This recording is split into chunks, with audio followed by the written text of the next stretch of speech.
ഇന്ന് മഹർഷിയുടെ ഒരു ടീച്ചിങ് ആണ് എടുത്തിട്ടുള്ളത്. ഗുരുവാചക കോവയിൽ 396 verse. One's unceasing effort to turn the mind. ഒരാളുടെ നിരന്തരമായ പരിശ്രമം എന്തിന്? To turn the mind which is always extroverted. ബഹിർമുഖമായി പായുന്ന മനസ്സിനെ ഉള്ളിലേക്ക് തിരിച്ചുവിടാനുള്ള ഒരാളുടെ നിരന്തരമായ പരിശ്രമം. എന്തുകൊണ്ടാണ് അതുണ്ടാവുന്നത്? മുൻ ജന്മങ്ങളിൽ സമ്പാദിച്ച ശീലങ്ങൾ. അപ്പോൾ ഇത് കാരണം നമുക്ക് കുറച്ച് ബുദ്ധിമുട്ടായിട്ട് വരികയാണ് ഉള്ളിലേക്ക് തിരിയാൻ. കാരണം ഹാബിച്വലായിട്ട് മനസ്സ് എക്സ്ട്രോവേർട്ടഡാണ്, പുറത്തേക്ക് പോയിക്കൊണ്ടിരിക്കുന്നു. അങ്ങനെയുള്ളപ്പോൾ എന്ത് ചെയ്യുന്നു? മനസ്സ് തിരിച്ച് towards self by self enquiry who am I. ഞാൻ ആരാണ് എന്ന ആത്മവിചാരത്തിലൂടെ ആത്മാവിലേക്ക് തിരിച്ചുവിടുകയാണ്. അങ്ങനെ തിരിച്ചുവിടാനുള്ള നിരന്തരമായ പരിശ്രമത്തിലാണ് നമ്മൾ ഓരോരുത്തരും. ആ സിഗ്നിഫിക്കൻസ് പറയുന്നത് the great war being fought between Devas and Asuras. ദേവാസുര യുദ്ധത്തിൻ്റെ യഥാർത്ഥ അർത്ഥമാണ് മഹർഷിയുടെ പറയുന്നത്. അപ്പോൾ മുൻ ജന്മങ്ങളിൽ സമ്പാദിച്ച ശീലങ്ങളുടെ ശക്തി കൊണ്ട് ബഹിർമുഖമായി നമ്മുടെ മനസ്സ് സഞ്ചരിച്ചുകൊണ്ടിരിക്കുകയാണല്ലോ. അങ്ങനെ പുറത്തോട്ട് പായുന്ന മനസ്സിനെ ഞാൻ ആരാണ് എന്ന ആത്മവിചാരത്തിലൂടെ ആത്മാവിലേക്ക് തിരിച്ചുവിടാനുള്ള ഒരാളുടെ പരിശ്രമം, നിരന്തരമായ അൺസീസിങ് എഫേർട്ട്. അതാണത്രേ പുരാണങ്ങളിൽ വിവരിക്കുന്ന ദേവാസുര യുദ്ധത്തിൻ്റെ അന്തർലീനമായ അർത്ഥം എന്ന് പറയുകയാണ്. അപ്പോൾ നമുക്ക് ബ്രേക്ക് ചെയ്ത് നോക്കുകയാണെങ്കിൽ ആദ്യം പറയുന്നു once unceasing effort to turn the mind. പുറമേക്ക്, അതായത് ബഹിർമുഖമായി പായുന്ന മനസ്സ് ഉള്ളിലേക്ക് തിരിച്ചുവിടാനുള്ള ശ്രമമാണ് പറയുന്നത്. നിരന്തരമായിട്ട് വേണം എന്ന് പറയുകയാണ്. സെൽഫ് എൻക്വയറി ഒരു ഒക്കേഷണൽ പ്രാക്ടീസ് അല്ല. അതാണ് മഹർഷിയോട് ഉദ്ദേശിക്കുന്നത്. തുടക്കക്കാരൊക്കെ, പ്രത്യേകിച്ച് ലെവൽ 1 മാത്രമോ കഴിഞ്ഞവർ, അല്ലെങ്കിൽ വെറും ഓൺലൈൻ സെഷൻസ് മാത്രം പങ്കെടുത്തവരെന്താ ചെയ്യുക? സെൽഫ് എൻക്വയറി എന്ന് പറഞ്ഞാൽ രാവിലെ ഒരു 10 മിനിറ്റ് അല്ലെങ്കിൽ രാത്രി ഒരു 15 മിനിറ്റ് ഇങ്ങനെ ചെയ്യാനുള്ള ഒരു വിചാരമാണ് എല്ലാവർക്കും ഉള്ളത്. തുടക്കക്കാർക്ക് അത് ഓക്കെ ആയിരിക്കാം, പക്ഷേ അതല്ല ശരിക്കും വിചാരം. വെറുതെ ഇരിക്കുമ്പോൾ തന്നെ നമ്മൾ സെൽഫിലാണ് ഇരിക്കുന്നത്. അപ്പോൾ അതൊരു ഒക്കേഷണൽ പ്രാക്ടീസാണോ? അല്ല, കണ്ടിന്യൂസ് ആയിട്ട് നമ്മൾ ചെയ്യേണ്ട ഒരു കാര്യമാണ്. മനസ്സെപ്പോഴും പുറത്തേക്കാണ് പോയിക്കൊണ്ടിരിക്കുന്നത് അല്ലേ? മനസ്സെവിടേക്കൊക്കെയാണ് പോകുന്നത്? കൂടുതൽ സമയവും ചിന്തകളാണ് മനസ്സിൽ. പുറമേയുള്ള പല വിഷയങ്ങളുണ്ട്. നമ്മളുടെ ലൈഫിൽ തന്നെ നമുക്ക് ഉണ്ടായിട്ടുള്ള കുറേ ഓർമ്മകൾ മനസ്സിലേക്ക് വരും. കഴിഞ്ഞു പോയ കാലത്തുണ്ടായി പല ആൾക്കാരും പലതും ചെയ്തിട്ടുണ്ടാവും നമ്മളോട്. ഇത്രയും വർഷമായില്ലേ ജീവിക്കുന്നത്, എത്രയോ ആൾക്കാർ നമ്മുടെ ലൈഫിലൂടെ കടന്നു പോയിട്ടുണ്ടല്ലേ? അപ്പോൾ തീർച്ചയായിട്ടും പലരും പലതും ചെയ്തിട്ടുണ്ടാവും. അവിടേക്കൊക്കെ നമ്മുടെ മനസ്സ് പോകും, ആ മെമ്മറീസിലേക്ക് പോകും. നമുക്ക് കുറേ ആഗ്രഹങ്ങളുണ്ട്, ഒന്ന് കഴിഞ്ഞാൽ മറ്റൊന്ന് നിറവേറ്റണം എന്ന തോന്നലുകളുണ്ട്. പക്ഷെ അവിടേക്ക് എത്താൻ പറ്റുന്നില്ല. അത് കാരണം നമുക്ക് ആശങ്കയുണ്ട്, ഭയമുണ്ട്, ഉത്കണ്ഠയുണ്ട്. ഇതെല്ലാം തടസ്സമായിട്ട് നിൽക്കുകയാണ് വിചാരത്തിന്. അപ്പോൾ ഇവിടെ അൺസീസിങ് ആയിട്ടെന്ന് പറഞ്ഞാൽ ഓരോ സമയവും ഇങ്ങനെ ചിന്തകൾ വരുമ്പോൾ ഉടനെ നമ്മൾ ഉള്ളിലേക്ക് തിരിയണം. ആർക്കാണ് ഈ വിഷമം? ആർക്കാണ് ഈ ഓർമ്മ ഇപ്പോൾ വന്നത്? ആർക്കാണ് ഈ ആഗ്രഹം ജനിക്കുന്നത്? ആർക്കാണ് ഈ ഉത്കണ്ഠയുള്ളത്? എല്ലാ സമയവും നമ്മൾ മനസ്സിനെ ടേൺ ചെയ്യണം എന്നാണ് മഹർഷി പറയുന്നത്. റിപ്പീറ്റഡ്ലി നമ്മൾ ടേൺ ചെയ്യുമ്പോൾ അതാണ് സാധനയായിട്ട് വരുന്നത്. ഈ മനസ്സിൻ്റെ പ്രത്യേകത എന്താണ്? ഇതിൽ പറയുന്നുണ്ട്, വിച്ച് ഇസ് ഓൾവേസ് എക്സ്ട്രോവേർട്ടഡ്. പുറം വിഷയങ്ങളിലേക്ക് മനസ്സ് പായുന്നു എന്നാണ്. ബഹിർമുഖമായി പായുന്ന മനസ്സിനെ ഉള്ളിലേക്ക് തിരിക്കലാണ് നമ്മുടെ ജോലി. അപ്പോൾ നേരത്തെ പറഞ്ഞതുപോലെ എന്തൊക്കെയാണ് നമ്മുടെ മനസ്സിനെ പുറത്തോട്ട് ഇങ്ങനെ വലിച്ചുകൊണ്ടിരിക്കുന്നത്? പുറം വിഷയങ്ങളിലേക്ക് കുറേയേറെ നമ്മുടെ അനുഭവങ്ങളായിരിക്കാം. പലപ്പോഴും നമുക്ക് റിലേഷൻഷിപ്പിലൊക്കെ ഉള്ള പല ഇഷ്യൂസും ഒരൊറ്റ വിഷയം മതി അല്ലേ? ഇനിയിപ്പോൾ ജോലിയായിട്ടുള്ള പ്രശ്നമായാലും മതി, വർക്ക് റിലേറ്റഡ് പ്രഷർ, ഏത് സമയവും അവിടേക്ക് മനസ്സ് പോയിക്കൊണ്ടേയിരിക്കും. ഇനി ഇതൊന്നുമില്ലെങ്കിൽ ചിലപ്പം ആരോഗ്യ പ്രശ്നം ഉണ്ടാവും, ഫിസിക്കലി പ്രോബ്ലം ഉണ്ടാവും, വേദന ഉണ്ടാവും, മാനസികമായിട്ടുള്ള ടെൻഷൻ ഉണ്ടാവും, പ്രോപ്പർട്ടി വിഷയങ്ങളിൽ പലരും പെട്ടുപോയിട്ടുണ്ടാവും. കുട്ടികളാവും ചിലർക്ക് വിഷയം, ചിലർക്ക് പേരൻസാണ് വിഷയം, ചിലർക്ക് ഇൻലോസാണ് വിഷയം. ഈ കാരണം കൊണ്ടാണ് മനസ്സ് എക്സ്ട്രോവേർട്ടഡ് ആകുന്നത്. നോക്കൂ, നമ്മുടെ മനസ്സ് പുറത്തേക്ക് തിരിയാനുള്ള ധാരാളം കാരണങ്ങൾ. ഇതെങ്ങനെ ഉണ്ടാകുന്നു? അതും മഹർഷി പറയുന്നുണ്ട്. Due to the force of habit cultivated in past birth. മുൻ ജന്മങ്ങളിൽ സമ്പാദിച്ച ശീലങ്ങളുടെ ശക്തിയാണത്രേ. മനസ്സ് എന്തുകൊണ്ട് ബഹിർമുഖമായി പോകുന്നു, എന്തുകൊണ്ട് പുറത്തോട്ട് പായുന്നു? പ്രാരബ്ധം കാരണം പലതരം സംസ്കാരങ്ങൾ, പലതരം വാസനകൾ അടിഞ്ഞുകൂടിയിട്ടുണ്ട് നമ്മുടെ ഉള്ളിൽ. ഇപ്പോൾ നമ്മുടെ ഉള്ളിൽ ഡീപ്പ് റൂട്ടഡ് ആയിട്ടുള്ള ടെൻഡൻസീസ് ഉണ്ടല്ലോ, which has been accumulated over countless births. ഇതാണ് നമ്മുടെ മനസ്സിനെ പുറത്തോട്ട് പുഷ് ചെയ്യുന്നത് എന്ന് മഹർഷി പറയുകയാണ്. അതല്ലെങ്കിൽ നമുക്ക് വളരെ ഈസി ആയിട്ട് മഹർഷി പറയുന്നത് പോലെ ചുമ്മാ ഇരുന്ന് പറഞ്ഞിട്ട് ഇങ്ങനെ ഇരിക്കാം, സെൽഫിലിരിക്കാം. സമാധിയൊന്നും ഇല്ലെങ്കിലും നമുക്കൊരു പ്രശ്നമില്ലാത്ത രീതിയിൽ നമുക്ക് ഇരിക്കാൻ പറ്റും. But it is not possible. എന്താ കാരണം? Because of the force of habit cultivated in past birth. അതാണല്ലോ നമുക്ക് യാതൊരുവിധ, നമ്മൾ ഹെൽപ്ലെസ്സാണ് നമുക്ക് തോന്നിപ്പോവാറുണ്ടല്ലേ. നമ്മൾ എന്ത് ചെയ്താലും നമുക്കൊരു പരിധിയുണ്ട്. We are not able to transcend the problem. ഒരു വിഷയം നമ്മൾ സോൾവ് ചെയ്ത് കഴിഞ്ഞാൽ അടുത്ത വിഷയം നമ്മുടെ ലൈഫിലേക്ക് കടന്നു വരും. അപ്പോൾ നമുക്ക് കുറച്ചുകൂടെ ആലോചിക്കേണ്ടതായിട്ട് വരും, കുറച്ചുകൂടെ പ്ലാനിങ് ചെയ്യേണ്ടതായിട്ട് വരും, പലരോടും നമ്മൾ ചോദിക്കും. അപ്പോൾ ഈ പുറമേക്കുള്ള മൂവ്മെൻറ്റ് വല്ല എഫേർട്ടും വേണോ? ഒരു എഫേർട്ടും വേണ്ട. നോക്കൂ, നമ്മുടെ ബഹിർമുഖമായി മനസ്സ് തിരിയുന്നുണ്ടല്ലോ, അതിന് പ്രത്യേകിച്ചൊരു ശ്രമം വേണ്ട. എന്താ കാരണം? Past vasanas, force of habit. അപ്പോൾ നമ്മൾ മനസ്സിലാക്കണം, നമ്മൾ ഈ സെൽഫ് എൻക്വയറി എന്ന പ്രാക്ടീസ്, ആത്മവിചാരം എന്ന സാധന ഒരു ഏൻഷ്യൻ്റ് ഹാബിറ്റ് റിവേഴ്സ് ചെയ്യുന്ന പ്രോസസ്സാണ്. ശരിയല്ലേ? കുറേ വാസനകൾ കാരണമുണ്ടായിട്ടുള്ളൊരു ശീലം, എത്രയോ ജന്മങ്ങളിലൂടെ വന്നിട്ടുള്ള ഒരു വാസന, അതിനെ നമ്മൾ റിവേഴ്സ് ചെയ്യാൻ ശ്രമിക്കുകയാണ്. ബിക്കോസ് നമ്മുടെ ഈ ഒരു ലൈഫ് ടൈം അല്ലല്ലോ വിഷയം. നമുക്ക് മുമ്പുണ്ടായിരുന്ന എത്രയോ ലൈഫ് ടൈംസിലൂടെ ആർജിച്ച കർമ്മം, അതിലൂടെ അടിഞ്ഞുകൂടിയിട്ടുള്ള വാസനകൾ എല്ലാമാണ് നമ്മിലേക്ക് ചിന്തകൾ പോലും കൊണ്ടുവരുന്നത്. നമ്മൾ ചിന്തിക്കണമെന്ന് പറയല്ല, ചിന്ത വരികയാണ്, ഓട്ടോമാറ്റിക്കായിട്ട് വരികയാണ്. അപ്പോൾ ഇതിൻ്റെ കാരണം പാസ്റ്റ് ബേർത്ത്സ് ആണ് എന്ന് പറയണം. അപ്പോൾ നമ്മളെന്ത് ചെയ്യണം? Towards the self, by self enquiry who am I. ആത്മാവിലേക്ക് നമ്മൾ മനസ്സിനെ തിരിച്ചിടുക വേണ്ടത്. നിരന്തരമായി മനസ്സിനെ പുറത്തോട്ട് വലിക്കുമ്പോൾ നിരന്തരമായി നമ്മൾ പരിശ്രമിച്ചു കൊണ്ടേയിരിക്കണം. ആർക്കാണ് ഈ പ്രശ്നമുള്ളത്? ഈ വാസനകളിൽ പെട്ടുപോയ ഞാൻ ആരാണ് അന്വേഷിക്കാമല്ലോ. അപ്പോൾ ഇവിടെ മഹർഷി വേറെ ഒരു ടെക്നിക്കും പറയുന്നില്ല, അതാണ് നോക്കേണ്ടത്. നോക്കൂ, നമ്മുടെ മുൻ ജന്മങ്ങൾ കാരണം ഉണ്ടാകുന്ന പ്രശ്നങ്ങൾ പോലും കൈകാര്യം ചെയ്യേണ്ടത് എങ്ങനെയാണ്? Not by suppressing thoughts. അത് പറഞ്ഞിട്ടില്ല. നമുക്ക് ധാരാളം ടെക്നിക്സ് അറിയാമല്ലോ, മനസ്സുകൊണ്ട് ചെയ്യാവുന്ന ധാരാളം പ്രോസസ്സുകൾ നമുക്കറിയാം. നെഗറ്റീവ് ചിന്ത ഉണ്ടെങ്കിൽ അത് പോസിറ്റീവ് ചിന്തയായിട്ട് മാറ്റാനുള്ള അനവധി എത്രയോ എഫർമേഷൻസ് ഉണ്ടല്ലോ, ഉണ്ട്. ഇതൊന്നും മഹർഷി പറയുന്നില്ല. Because Maharshi knows that everything has a time. Time ഓറിയൻറ്റഡാണ്. ഒരു കാലത്തേക്ക് അത് വർക്കൗട്ടാവും. അതുകൊണ്ടാണ് മഹർഷി പറയുന്നത്, ബഹിർമുഖമായി പാഞ്ഞുകൊണ്ടിരിക്കുന്ന മനസ്സിനെ തിരിച്ച് ഉള്ളിലേക്ക് ഞാൻ ആരാണ് എന്ന് അന്വേഷിക്കണം എന്നാണ് പറയുന്നത്. വേറെ ഒരു ടെക്നിക്കോടെ പറയുന്നില്ല. ആരാണ് ഇതെല്ലാം അറിയുന്നത്? ഒരു ചിന്ത വരുമ്പോൾ ആ ചിന്തയുടെ വഴിയാലെ പോകാൻ പറയുന്നില്ല. ആ ചിന്തയ്ക്കൊരു സമാധാനം കാണാൻ വേണ്ടി പറയുന്നില്ല. ആ തോട്ടിൽ നിന്നും തിങ്കറുണ്ടല്ലോ, ചിന്തകനിലേക്ക് ശ്രദ്ധ കൊണ്ടുപോകാനാണ് പറയുന്നത്. കാരണം എല്ലാ ചിന്തയും ആർക്കാ ഉള്ളത്? ഈ ഐ എന്ന് പറയുന്ന വ്യക്തിക്കാണ് ഉള്ളത്. Individual, the one who feels he is the body, അല്ലെങ്കിൽ ഷീ ഈസ് ദ ബോഡി. ആ വ്യക്തിക്ക്, ആ ഇൻഡിവിജ്വൽ ആയിട്ടുള്ള എൻറ്റിറ്റിക്കാണ് പ്രോബ്ലം ഉള്ളത്.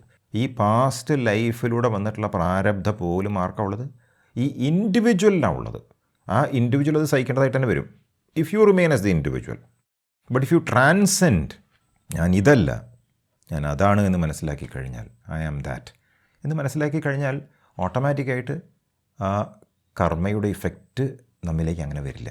ശരീരം അതിൻ്റേതായിട്ടുള്ള വിഷയങ്ങളൊക്കെ നേരിടേണ്ടി വരും. പക്ഷേ നമ്മുടെ പ്ലേസ് ഓഫ് റെസിഡൻസ് ശരീരത്തിലല്ല, മനസ്സിലുമല്ല, ആത്മാവിലാണ്. അങ്ങനെ വരുമ്പോൾ ഓട്ടോമാറ്റിക്കായിട്ട് ബുദ്ധിമുട്ട് കുറയും. ഇത് കുറേ കാലത്തെ ശീലമായത് കാരണമാണ് മഹർഷി പറയുന്നത് the great war being fought between Devas and Asuras എന്ന്. പുരാണങ്ങളിൽ വിവരിക്കുന്ന ദേവാസുര യുദ്ധത്തിൻ്റെ യഥാർത്ഥ അർത്ഥം ഇതാണെന്ന് മഹർഷി പറയുമ്പോൾ, പുരാണങ്ങൾ നമ്മൾ വായിച്ചിട്ടുണ്ട്, ദേവാസുര യുദ്ധങ്ങൾ കുറേ ഉണ്ട് അല്ലേ, ബിറ്റ്വീൻ ഗോഡ്സ് ആൻഡ് ഡെമൺസ്. ബാറ്റിലാണ്. ശരിക്കു പറഞ്ഞാൽ ആ പുരാണങ്ങളിൽ പോലും പറയുന്ന ബാറ്റിൽ ഒരു സ്പിരിച്വൽ ആസ്പിരൻറ്റ് അല്ലെങ്കിൽ ഒരു സാധകൻ്റെ മനസ്സിൽ നടക്കുന്ന യുദ്ധമാണ് എന്ന് മഹർഷി പറയുകയാണ്. അപ്പോൾ ഈ രണ്ട് ആർമീസും പുറത്തല്ല, അകത്താണ്. ദേവന്മാരെവിടെയാണ്? ദേവന്മാർ അകത്താണ്, പുറത്തല്ല. ദേവ എന്ന് പറഞ്ഞാൽ സദ്വാസനയാണ്. ആ സദ്വാസനയിലൂടെയാണ് വിവേകം ജനിക്കുന്നത്. ഡിസ്ക്രിമിനേറ്റീവ് എൻക്വയറിയിലേക്ക് നമുക്ക് പോകാൻ സാധിക്കുന്നു. വേണ്ടാത്തലും തലയുടെ നമുക്ക് തോന്നുന്നില്ല. അതാണ് വൈരാഗ്യ. ഡിസ്പാഷൻ, നമുക്ക് സെൽഫിനോടുള്ള ഭക്തിയു തോന്നുന്നു. ഡിവോഷൻ, ഇരിക്കാൻ നമുക്ക് ഇഷ്ടമാണ്. നമുക്ക് നമ്മളായി ഇരിക്കാൻ വലിയ ഇഷ്ടം തോന്നുകയാണ്. മറ്റുള്ളവർ എന്തെങ്കിലും പറഞ്ഞാലും അവരെ മേലെ കയറി കളിക്കാനുള്ളൊരു ഈഗോയിസ്റ്റിക് ടെൻഡൻസി നമുക്ക് കുറഞ്ഞു. കുറച്ച് ഹ്യൂമിലിറ്റി നമ്മൾ പ്രാക്ടീസ് ചെയ്യാൻ തുടങ്ങിയില്ലേ. പല വിഷയങ്ങളും നമുക്ക് ഒറ്റയ്ക്ക് ചെയ്യാൻ പറ്റില്ല. നമ്മൾ സറണ്ടർ ചെയ്യണം to the lord. The desire for liberation നമുക്ക് എല്ലാവർക്കും ഉണ്ടല്ലോ. ലിബറേറ്റഡ് ആകണം. ഈ സഫറിങ് ഇത്രയും കാലം കൊണ്ട് നടന്നു, ഇങ്ങനെ ജീവിച്ചാൽ യാതൊരു അർത്ഥവുമില്ല നമ്മൾ മനസ്സിലാക്കണം. അപ്പോൾ ഒരു പുള്ള് ഉള്ളിൽ നിന്ന് വരികയാണ്. അതാണ് സദ്വാസന കാരണമുള്ള ദേവാസ്. ഹൂ അമ്മ എന്നുള്ള പ്രാക്ടീസ് എല്ലാം ദേവനാണ്, നമ്മുടെ ഉള്ളിലുള്ള ദേവനാണ്. അസുര എന്ന് പറഞ്ഞാൽ എന്താ? അതാണ് നെഗറ്റീവായിട്ടുള്ള ടെൻഡൻസീസ്, നെഗറ്റീവായിട്ടുള്ള വാസനാസ്, വിഷയവാസനകൾ. ഈ വിഷയവാസനകളാണ് നേരത്തെ സംസാരിച്ച കാര്യങ്ങളൊക്കെ ഒബ്ജക്റ്റ് റിലേറ്റഡ് ആയിട്ടുള്ള നമ്മുടെ പല ആഗ്രഹങ്ങളും, നമ്മുടെ പേടിയും. നമുക്ക് പലപ്പോഴും പലതും അംഗീകരിക്കാൻ പറ്റുന്നില്ല, സഹിക്കാൻ പറ്റുന്നില്ല. അപ്പോൾ നമുക്ക് ദേഷ്യം വരും, നമ്മളൊരു സംഭവമാണെന്ന് തോന്നുകയാണ്. ആ പ്രൈഡ് ഓട്ടോമാറ്റിക്കായിട്ട് ജനിക്കുകയാണ്. അപ്പോൾ ഇങ്ങനെയുള്ള വിഷയങ്ങളൊക്കെയാണ് നമ്മുടെ അസുരന്മാർ. അപ്പോൾ ഓരോ പ്രാവശ്യവും മനസ്സിൻ്റെ രീതി എങ്ങനെയാണ്? ബഹിർമുഖമായിട്ട് ഇറ്റ് ഈസ് ഫാസിനേറ്റഡ്. നമ്മുടെ ഹാബിച്വലായിട്ടുള്ള ടെൻഡൻസീസ് കാരണം, വാസനകൾ കാരണം അസുരന്മാരെപ്പോഴും വന്നുകൊണ്ടിരിക്കും. അപ്പോൾ നമ്മുടെ മനസ്സ് എപ്പോഴാണോ പുറത്തോട്ട് തിരിയുന്നത്, ചിന്തകളിലേക്ക് പോകുന്നത്, അപ്പം നമ്മൾ മനസ്സിലാക്കണം എന്ത്? അസുരൻ ഇറങ്ങിയിരിക്കുന്നു. നമ്മുടെ ഉള്ളിൽ യുദ്ധം തുടങ്ങി. ഒരു കാര്യം ഉറപ്പുണ്ട്, ഈ രണ്ടു പേർക്കും ഒരേ സമയത്ത് നിലകൊള്ളാൻ പ്രയാസമാണ്. ഒന്നുകിൽ നമുക്ക് അസുരന്മാർക്ക് തീറ്റ കൊടുക്കാം, അല്ലെങ്കിൽ ദേവന് തീറ്റ കൊടുക്കാം. അതായത് ഒന്നുകിൽ നമുക്ക് ചിന്തിച്ചു കൊണ്ടിരിക്കാം, പഴിചാരിക്കൊണ്ടിരിക്കാം, അല്ലെങ്കിൽ ആർക്കാണ് ഈ പ്രശ്നമുള്ളത് എന്ന് അന്വേഷിച്ച് ഉള്ളിലേക്ക് തിരിഞ്ഞ് വിചാരമാർഗത്തിലേക്ക് തിരിയാം. രണ്ടും ഒരുമിച്ച് നടക്കില്ല. You can only have one. Either you can turn your attention inward or you can turn your attention outward. ഇത് രണ്ടും ഒരുമിച്ച് നടക്കില്ല. അപ്പോൾ ഓരോ നിമിഷവും നോക്കിക്കഴിഞ്ഞാൽ നമ്മുടെ ഉള്ളിലുള്ള യുദ്ധത്തിൽ ഒന്നുകിൽ ദേവൻ ജയിക്കുന്നുണ്ട്, അല്ലെങ്കിൽ അസുരൻ ജയിക്കുന്നുണ്ട്. ശരിയല്ലേ? രണ്ടുപേരും ഒരേ സമയത്ത് ജയിക്കില്ല. ഈ കോൺഫ്ലിക്റ്റ് നടന്നുകൊണ്ടേയിരിക്കുമെന്ന് മഹർഷി പറയുകയാണ്. The conflict between Devas and Asuras. എത്ര കാലം? ഈഗോ ഡിസോൾവ് ആക്കുന്നത് വരെ. ഞാൻ ഈ ശരീരമാണ് എന്ന തെറ്റായ ധാരണയുണ്ടല്ലോ, അത് പരിപൂർണമായി അസ്തമിക്കുന്ന സമയം വരെ ദേവാസുര യുദ്ധം നമ്മുടെ ഉള്ളിലൊക്കെ നടന്നുകൊണ്ടിരിക്കും. കോൺഫ്ലിക്റ്റ് ഉണ്ടായിക്കൊണ്ടേയിരിക്കും. ഓരോ ചിന്തയും വരുമ്പോൾ ആ ചിന്തയ്ക്കെതിരെ നമ്മൾ പയറ്റേണ്ട കാര്യമില്ല. ആ ചിന്തയെ മറികടക്കാനുള്ള ടെക്നിക്സ് ഒന്നും ശരിക്കും ചെയ്യേണ്ട കാര്യമില്ല. അതെല്ലാം ഒരു കണക്കിന് അസുരന്മാർക്ക് വളം വെച്ച് കൊടുക്കുന്നത് പോലെയാണ്. നമ്മൾ അന്വേഷിക്കണം, ആർക്കാണ് ഈ ചിന്ത വന്നത്, ആർക്കാണ് ഈ പ്രശ്നം വന്നത്. അപ്പോൾ നല്ല സാധകൻ അങ്ങനെയാണ്. നല്ല സാധകൻ എപ്പോഴും ദേവനെയാണ് ശുശ്രൂഷിക്കുക. ഹി വിൽ അറ്റൻഡ്, അല്ലെങ്കിൽ she will attend only to the self. അപ്പോൾ ഈ ഹാബിച്വലായിട്ടുള്ള മനസ്സിൻ്റെ ഒരു രീതി ഉണ്ടല്ലോ, ഔട്ട്വേർഡായിട്ട് മൂവ് ചെയ്യേണ്ട ഒരു ടെൻഡൻസി ഉണ്ടല്ലോ, അത് വീക്കനായി പോകും. വീക്കനാവുക വെച്ചാൽ വാസനകൾ വീക്കനാവുകയാണ്, അസുരന്മാർ വീക്കാവുകയാണ്. അപ്പോൾ ഓരോ പ്രാവശ്യവും നമ്മൾ നമ്മുടെ മനസ്സിനെ ഉള്ളിലേക്ക് തിരിക്കുമ്പോൾ we are winning a battle. We are destroying each demon. ഓരോന്നോരോന്നായിട്ട് ഒരു ചിന്ത വന്നപ്പോൾ അതൊരു അസുരനാണേ. അപ്പോൾ നമ്മൾ അസുരൻ്റെ നേർക്ക് തിരിയുന്നില്ല. നമ്മൾ ആർക്കാണ് ഈ അസുരൻ്റെ ഒരു ചിന്ത വന്നത് എന്നുള്ള അന്വേഷിക്കുകയാണ്. ഇതാണ് സിംബോളിക്കായിട്ടാണ് എല്ലാം പറയുന്നത്. ആളുകൾക്ക് ഇങ്ങനെ മനസ്സിലാവുള്ളൂ. അതുകൊണ്ട് പുരാണങ്ങളൊക്കെ അങ്ങനെ പറയും. ശരിക്കും പറഞ്ഞാൽ ഈ ദേവനും അസുരനും രണ്ടും സെപ്പറേറ്റ് അല്ല എന്ന് നമുക്ക് മനസ്സിലാവും. ഈ ദേവനും അസുരനും നിലകൊള്ളുന്നത് ആരുടെ മേലെയാണ്? ഈഗോ. അപ്പോൾ ഈഗോ ഡിസപ്പിയർ ആയിക്കഴിഞ്ഞാൽ പിന്നെ അസുരനുമില്ല, ദേവനുമില്ല. എന്താ ഉള്ളത്? Only the self. അതാണ് ട്രൂത്തിൻ്റെ സ്റ്റാൻഡ് പോയിൻറ്റിൽ നിന്ന്, സെൽഫിൻ്റെ സ്റ്റാൻഡ് പോയിൻറ്റിൽ നിന്ന് മഹർഷി തന്നെ പറയുന്നുണ്ട്, ബോണ്ടേജ് എന്ന് പറഞ്ഞ സാധനമില്ല, സ്ട്രഗിൾ എന്ന സാധനമില്ല, ഈവൺ ലിബറേഷൻ പോലും ഇല്ല എന്നാണല്ലോ പറയുന്നത്. രമണ മഹർഷി പറയുന്നുണ്ടല്ലോ, ലിബറേഷൻ എന്ന് പറയുന്ന കാര്യം പോലും തെറ്റിദ്ധാരണയാണ്. അതിൻ്റെ കാരണം സെൽഫിലേക്ക് ഇറങ്ങിക്കഴിഞ്ഞാൽ, ആ ട്രൂത്ത് എസ്റ്റാബ്ലിഷ്ഡ് ആയിക്കഴിഞ്ഞാൽ, അതിൽ നമുക്ക് ഏത് സമയവും നിൽക്കാൻ കഴിഞ്ഞാൽ പിന്നെ നമ്മളൊരിക്കലും സീക്കിയില്ല liberation. One who is liberated will never seek liberation anymore. One who is not liberated will seek liberation. അപ്പോൾ സ്റ്റാൻഡ് പോയിൻ്റ് ഓഫ് ദ സീക്കറിലാണ് ദേവാസുര യുദ്ധമുള്ളത്. ഇന്നർ ബാറ്റിൽ അവരെ സംബന്ധിച്ച് സത്യമാണ്. പക്ഷേ അവരുടെ അടുത്തൊരു ഡിവൈൻ വെപ്പണുണ്ട്. അതാണ് the weapon of self enquiry. ആ ആത്മവിചാരം മാത്രമാണ് ദേവാസുര യുദ്ധത്തിൽ നമുക്ക് വിജയിക്കാനുള്ള ഒരേ ഒരു മാർഗം. ഇതാണ് മഹർഷിയുടെ ടീച്ചിങ്. നമുക്ക് ഈ ഒരു കാര്യത്തിൽ ഒന്ന് മെഡിറ്റേറ്റ് ചെയ്യാം. Gently close your eyes. ശ്വാസത്തിൽ ശ്രദ്ധ കൊടുത്തുകൊണ്ട് നിശബ്ദമായി ഇരിക്കുക. ഇന്ന് നമ്മൾ ധ്യാനിക്കുന്നത് ഒരു യുദ്ധത്തെക്കുറിച്ചാണ്.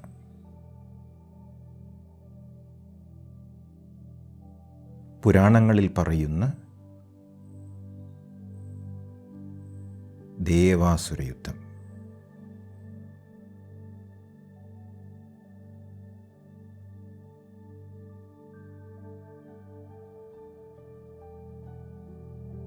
ആ യുദ്ധം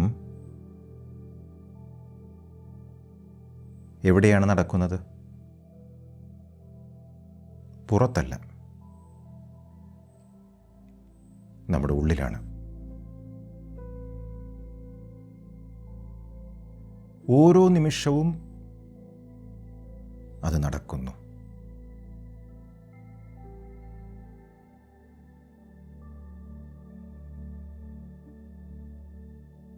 ശ്രദ്ധ മനസ്സിലേക്ക് കൊണ്ടുവന്നോളൂ. നിങ്ങളുടെ മനസ്സ് സാധാരണ എവിടേക്കാണ് പോകാറുള്ളത്?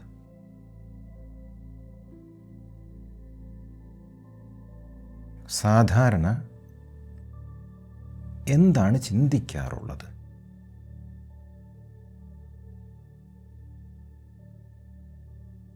എന്താണ് ഓർക്കാറുള്ളത്?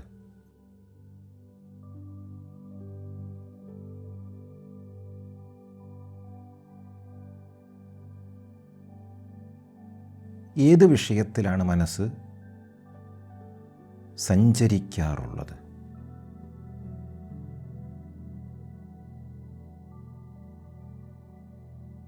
കഴിഞ്ഞുപോയ കാലത്തിൽ ഏത് വിഷയത്തിലാണ് നിങ്ങൾ മനസ്സിനെ പാർപ്പിക്കാറുള്ളത്? ഇത് തിരിച്ചറിയുക.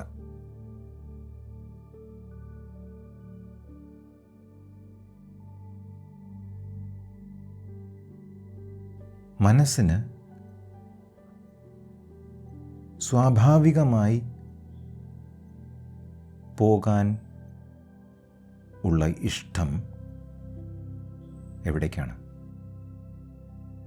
പുറത്തേക്കോ ഉള്ളിലേക്കോ?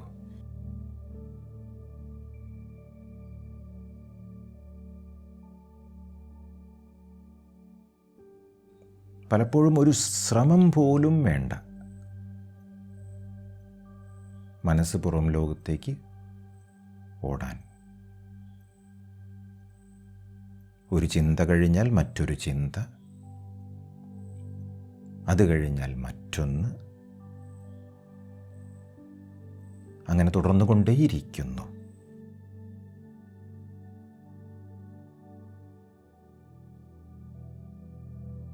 പഴയ ശീലങ്ങളുടെ ശക്തി,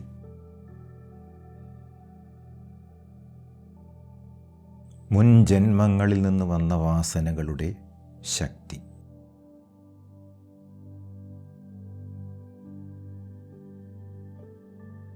ഇപ്പോഴും എന്തെങ്കിലും ചിന്ത വരുന്നുണ്ടോ എന്ന് ശ്രദ്ധിക്കുക.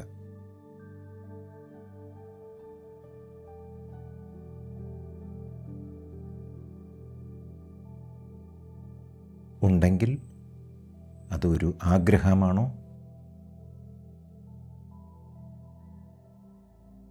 ഉത്കണ്ഠയോ ഭയമോ ആണോ?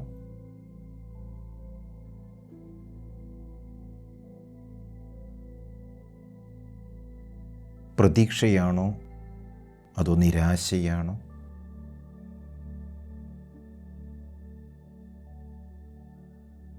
മറ്റുള്ളവരെക്കുറിച്ചുള്ള അഭിപ്രായങ്ങൾ പോലും മനസ്സിൽ ഉയരുന്ന ചിന്തകളാണ് എന്നറിയണം.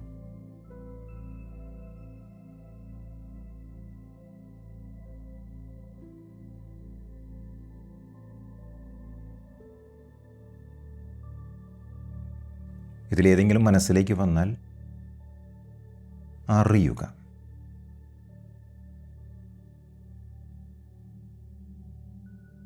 സ്വാഗതം ചെയ്യുകയും വേണ്ട, തള്ളിക്കളയുകയും വേണ്ട.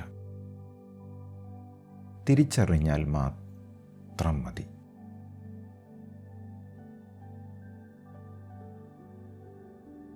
ഇവ നമ്മുടെ ഉള്ളിലെ അസുരന്മാരാണ്.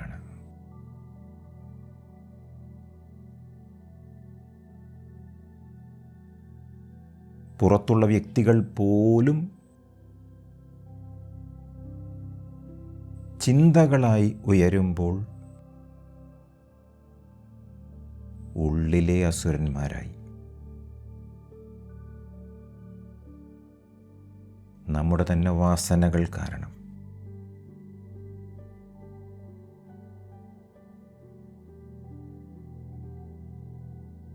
എത്രത്തോളം ഈ അസുരന്മാരെ എൻ്റർടൈൻ ചെയ്യുന്നുവോ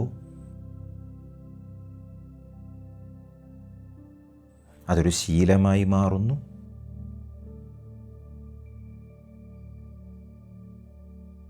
നമ്മുടെ ശത്രുവായി മാറുന്നു.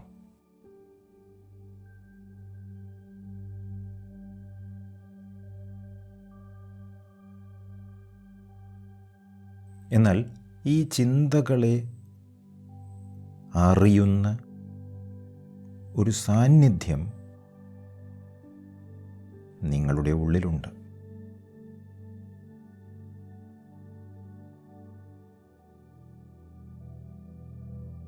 മനസ്സിൻ്റെ ഓട്ടം ശ്രദ്ധിക്കുന്ന എന്തോ ഒന്ന് നിങ്ങളുടെ ഉള്ളിലുണ്ട്.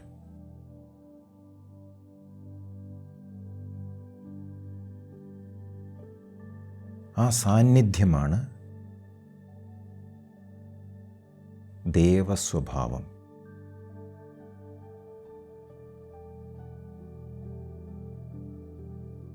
അത് ശാന്തമാണ്.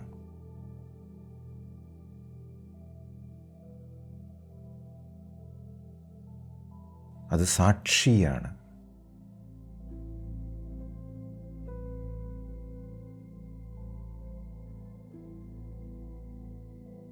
അത് പോരാടാറില്ല.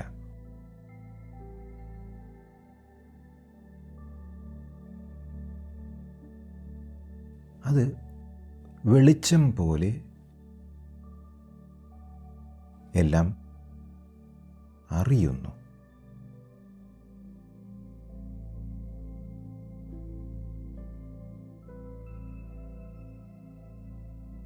ഒരു ചിന്ത ഉയരുമ്പോൾ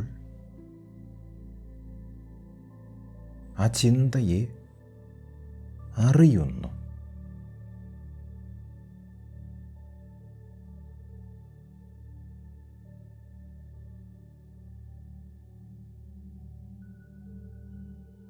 ഈ ചിന്ത ആർക്കാണ് വന്നത് എന്ന് നമ്മൾ ചോദിക്കുമ്പോൾ നമ്മുടെ ശ്രദ്ധ ദേവനിലേക്ക് തിരിയുകയാണ്.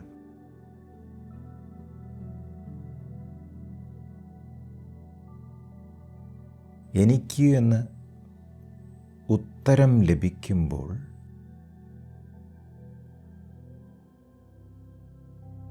ആ പറയുന്ന സോഴ്സ് ദേവസ്വഭാവമുള്ളതാണ്.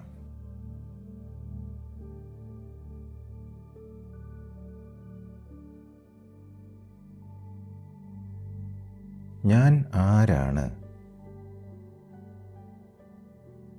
എന്ന അന്വേഷണവുമായി നമ്മൾ നമ്മുടെ ശ്രദ്ധ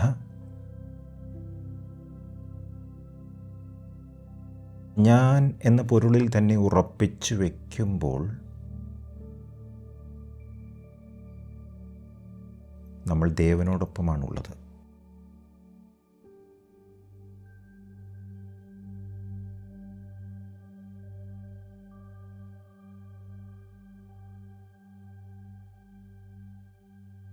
ആ ദേവനിലേക്ക് ശ്രദ്ധ തിരിച്ച് അവിടെ നിലനിർത്തുമ്പോൾ അസുര സ്വഭാവമുള്ള വാസനകൾ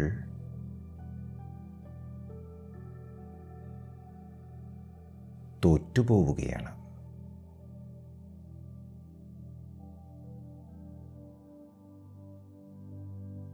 ഒരു ചിന്തയുടെ രൂപത്തിൽ വീണ്ടും അസുരൻ തലപൊക്കാൻ സാധ്യതയുണ്ട്.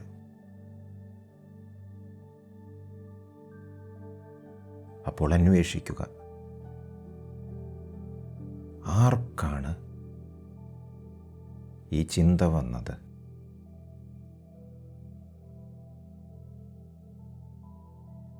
എനിക്ക് എന്ന് റിയലൈസ് ചെയ്യുന്ന ആ നിമിഷം നമ്മൾ ദേവനിലേക്ക് തിരിഞ്ഞു.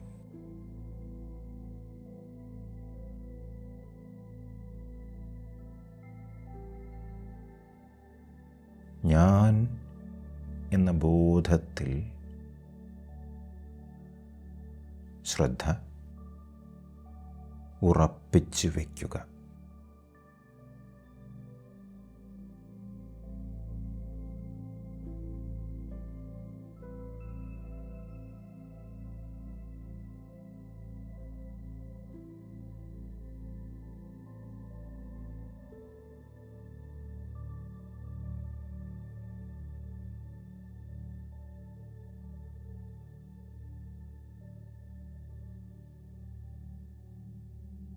നിരന്തരം തലപൊക്കുന്ന ചിന്തകളിൽ നിന്ന് ശ്രദ്ധയെ ഉള്ളിലേക്ക് തിരിക്കുന്ന പ്രക്രിയയാണ് ദേവാസുര യുദ്ധം.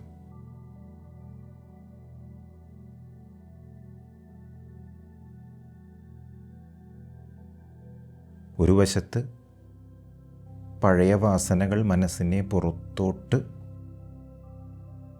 കൊണ്ടുപോകുന്നു, മറ്റൊരു വശത്ത് ആത്മവിചാരം മനസ്സിനെ അതിൻ്റെ ഉറവിടത്തിലേക്ക് തിരികെ കൊണ്ടുവരുന്നു.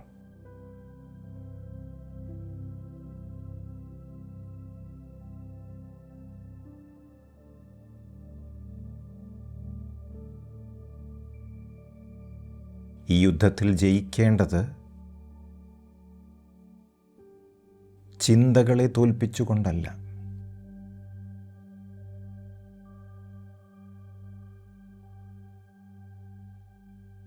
ഓരോ തവണയും മനസ്സ് പുറത്തേക്ക് പോകുമ്പോൾ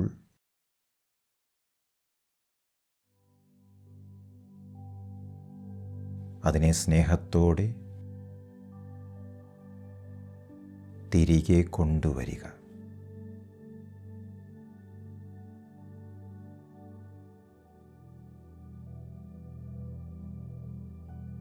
എന്നിട്ട് ഞാൻ എന്ന അനുഭവത്തിൽ വിശ്രമിക്കുക.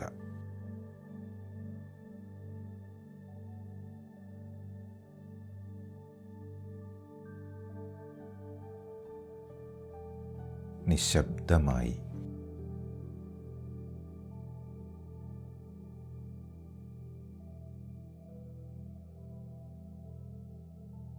ശാന്തമായി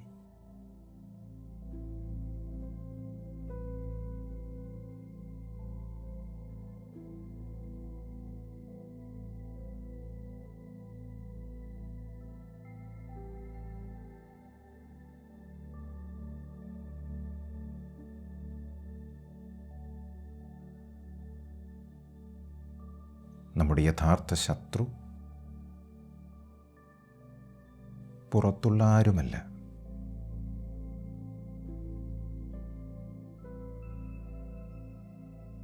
മനസ്സിനെ വീണ്ടും വീണ്ടും പുറത്തേക്ക് വലിക്കുന്ന വാസനകളാണ്.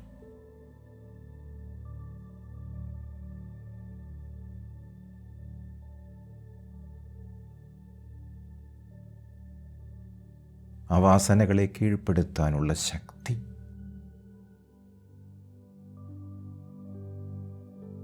ആത്മവിചാരമാണ്.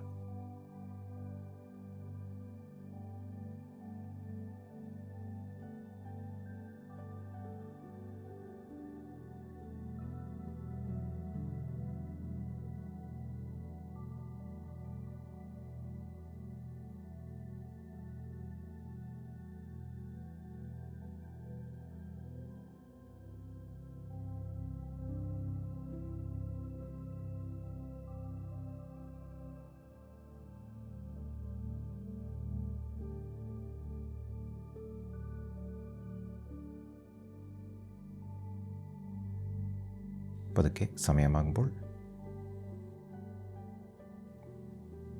കണ്ണുകൾ തുറക്കാം. Thank you.